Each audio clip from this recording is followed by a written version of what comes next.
Teze trend edeceğim. Çim topu babıyla attı. Onun içine düşse bir tane ayakkabı. Yanından atmalıyım yoksa buradan. He?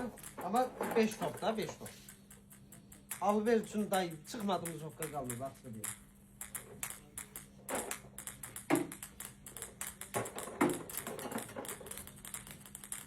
Onu elemezsin böyle koksun. Güzel yokladı.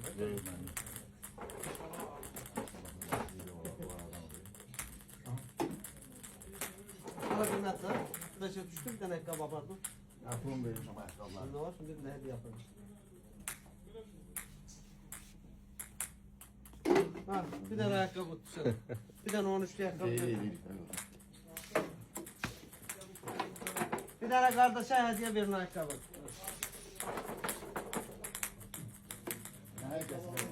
Bir tane oradan 13'lü ayakkabı. Admalar böyle bu oyundu. Bir tane cins sesi. Abi güçlü değil mi? Hadi güçlüler. Böyle cici hareketler edilir ama Alver'e göre. Sana var. Rüyala koşulandan Alver'imize yapıyız.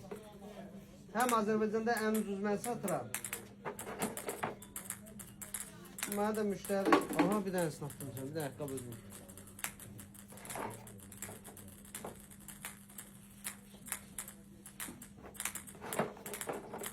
Ay tüm şu an top elediyor. Neyse bir de maraqlı oyunlar çıxardacaq.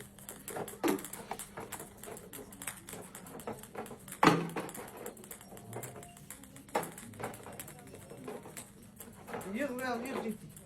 Gidelim kafede oynayalım.